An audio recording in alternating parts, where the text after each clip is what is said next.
Fala aí, galera do Binóculo, estamos no nosso especial de Páscoa. Todos nós sabemos que a Páscoa tem a simbologia no Antigo Testamento de quando Israel sai do Egito e vai para o deserto. Essa libertação é simbolizada pela festa de Páscoa, pelo Cordeiro Pascal que livrou os israelitas da última praga, da morte dos primogênitos. Quem tinha aquele sangue na porta se livrava da última praga. Nós sabemos disso e essa festa passou para o cristianismo, porque Cristo é o símbolo daquele cordeiro que tira e nos livra da morte, nos livra do pecado, nos faz sair do Egito espiritual para uma vida sendo direcionada por Deus como Israel foi. Então tem esse símbolo para nós, mas isso todos nós conhecemos. Mas será que nós conhecemos alguns outros aspectos que não são muito mencionados? Será que nós sabemos sobre realmente quem foi o culpado de Jesus ter ido para aquela cruz? E nós sabemos realmente quais são as consequências do que Jesus fez na cruz por nós? Então fique conosco nesse especial de Páscoa e vamos lá!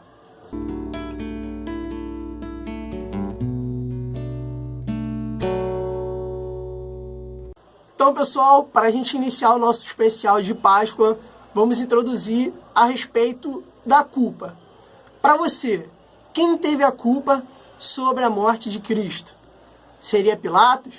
Seria Judas? Seria os judeus? Seria os soldados? Quem teve a culpa sobre a morte de Cristo? Então vamos analisar. O texto de Lucas 23, versículo 2, vai nos indicar alguma coisa a respeito desse assunto. E diz assim: encontramos este homem pervertendo a nossa nação, vedando pagar tributo a César e afirmando ser ele o Cristo, rei.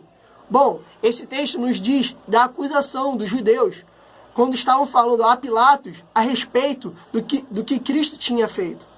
Só que essa acusação, em muito, se torna falsa, porque até pelo julgamento próprio do procurador Pilatos, no seu próprio julgamento Jesus era inocente.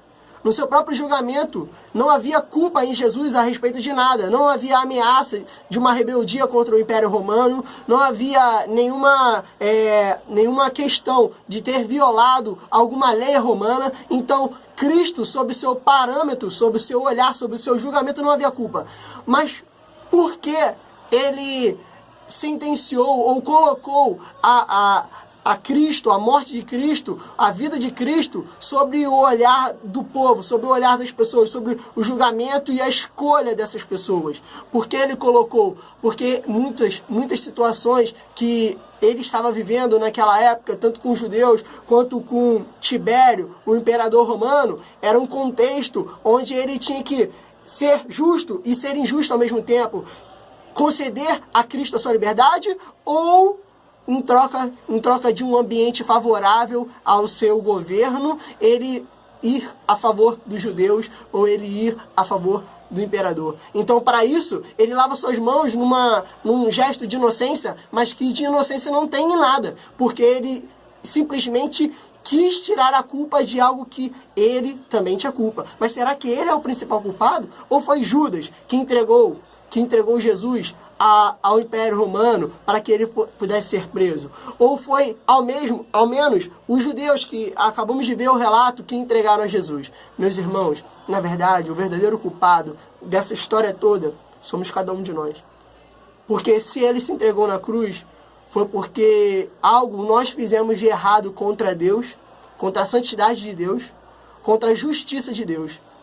E isso tudo nós, pecadores, fizemos ao escolhermos o caminho errado, ao escolhermos não ir em direção a Deus, e sim pecar contra Ele. Se nós estivéssemos no lugar deles, nós faríamos a mesma coisa. Nós entregaríamos Jesus, assim como aquele povo entregou. Nós faríamos a mesma coisa. E é por isso que o culpado não é um ou outro, mas sim toda a humanidade é culpada do sangue de Cristo. Você, eu, todos nós somos culpados do sangue de Cristo. E esse é o ponto inicial da nossa fé. E a gente tem que entender que muita gente tenta manipular, tenta de alguma forma instrumentalizar a história de Jesus para questões ideológicas. E uma coisa que tem que ficar muito importante é que Jesus, para o próprio Pilatos, que tinha autoridade de lei Era um procurador. Ele podia julgar. Era sobre a Roma que ficava o poder de julgar pena de morte ou não. Para revolucionários, como foi Barrabás, que realmente foi um revolucionário, tentou se revoltar contra o Império Romano. Jesus é declarado por Pilatos como inocente. Ele fala, eu não vejo nesse homem nenhum erro. O que ele está falando? Eu não vejo nele nenhuma verdade sobre as acusações de revolucionário, de alguém que quer causar balbúrdia. Nenhuma característica. Nenhuma característica. Então, para os que gostam de falar que Jesus foi para a cruz porque ele era revolucionário, não. O próprio Pilatos diz nele não havia.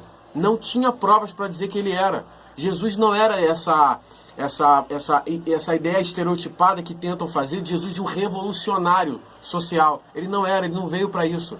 Ele não tinha esse papel. Usar Jesus com uma égide ideológica é blasfemar contra o que Cristo veio fazer por nós. Ele não veio. A Bíblia vai dizer que ele só foi para aquela cruz. Não é porque os homens apenas conseguiram, é porque ele quis. Ele falou, eu dou minha vida voluntariamente e torno a tirá-la. Então, o culpado de Jesus ter ido para aquela cruz não foi ele próprio por ter feito questões revolucionárias. Quem colocou ele lá foi, mesmo sabendo que ele era inocente, fomos nós. O povo induziu Jesus a ir para aquela cruz. E é isso aí, pessoal. Nós precisamos meditar nesse assunto, porque esse é o ponto central da fé cristã. É nós entendermos que nós fomos culpados daquele sangue. E agora, em benefício deles, nós temos acesso a Deus. Mas, galera, a gente precisa entender quais foram as consequências daquilo para nós. Porque um inocente foi morto. Ele foi morto da forma mais brutal da história. A cruz romana era a forma mais evoluída da antiguidade de tortura.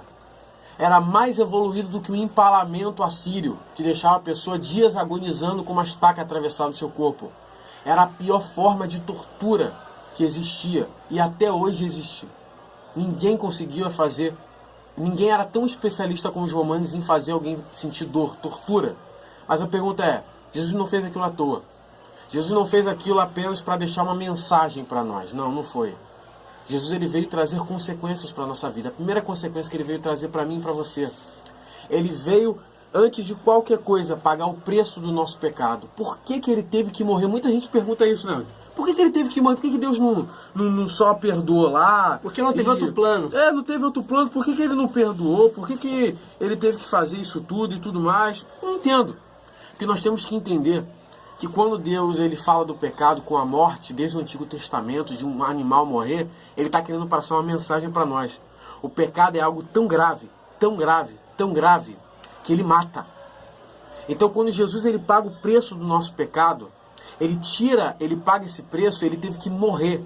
A vida dele teve que ser tirada para nos mostrar que o pecado é algo tão grave aos olhos de Deus, não é só uma construção social, não é só uma ideia moral. O pecado é algo tão grave contra a santidade de Deus, contra a lei daquele que criou o universo, que nós temos que entender que é tão grave que só a morte pode pagar a gravidade desse pecado. E a morte de um justo ainda. E a morte de um justo, de um inocente e do seu próprio filho e único filho. Pense você, se o seu filho morresse por alguém injusto, por uma multidão de injustos, nós não aceitaríamos isso. Mas Deus, de bom grado, o enviou para que morresse por nós. E a segunda consequência da morte dele foi a pena. Porque a pena do pecado, meus irmãos, é uma coisa que nós temos que entender, que Romanos 6:23 vai falar que o preço do pecado é a morte. Então o que Jesus ele veio fazer por nós? Ele pagou essa pena que era para nós recebermos ela na nossa conta. Era para nós recebermos essa pena. Porque fomos nós que pecamos, não foi Cristo. Cristo não pecou contra Deus, Cristo não pecou contra o Império Romano, Cristo não pecou contra ninguém. A pergunta é, ele pagou o débito de uma conta que não era dele. Ele pagou uma conta que nós nunca conseguiremos pagar. Ele morreu para pagar o nosso pecado. Tanto que quando ele diz na cruz, Pai, por que me desamparaste? Ali foi o momento que, por causa da pena do pecado, foi o único momento da vida de Jesus que ele ficou sem Deus, porque Deus teve que sair para que ele recebesse naquele momento a punição do pecado. Então ele recebe essa pena, que era para mim e para você. E agora a terceira e última consequência lógica de todas elas, é que Pedro vai falar lá em 1 Pedro 3,18. E ele vai dizer assim, Pois também Cristo sofreu pelos nossos pecados de uma vez por todas, o justo pelos injustos, para nos conduzir a Deus. Então a consequência lógica de tudo é que na terceira consequência do que ele fez por nós, ele quer nos conduzir de volta a Deus. Jesus não morreu para te dar um carro, para te dar uma casa, para te dar status. Jesus morreu para te dar aquilo que o dinheiro, o poder, a sua influência, a sua inteligência jamais vai poder comprar. É você ser conduzido de volta para o seu Criador. Conduzido de volta para o único que consegue saciar as vontades, saciar esse vazio que você tem. Jesus veio para trazer de volta a razão da sua vida, que você tenta mascarar com outras coisas desse mundo e nunca consegue se saciar, porque te falta o Criador, e só Cristo pode te trazer isso. É o ministério da reconciliação, e só por ele, e nada além dele, pode nos levar a Deus, senão o seu sacrifício e morte. Entender a cruz é o ponto central na nossa Páscoa, porque muitas vezes a gente se dá o luxo de esquecer, se apegando a bens materiais, a coelhinho, a ovo e tudo mais. Mas a gente acaba esquecendo do ponto central da Páscoa, que é exatamente a morte de Cristo naquela cruz. Entendermos isso é essencial na nossa vida, porque se nós temos a cruz de Cristo como uma verdade para nós, como algo que devemos seguir de verdade e sempre refletir e pensar e meditar, temos a certeza de que não só somos pecadores e por ele fomos salvos, mas que sim, um dia estaremos com ele, gozando das bênçãos eternas que ele conquistou por nós na cruz.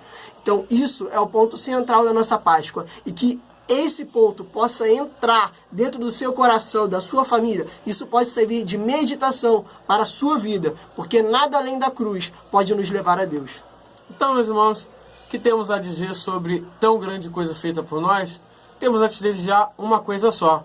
Feliz Páscoa! Então, até a próxima. Até a próxima.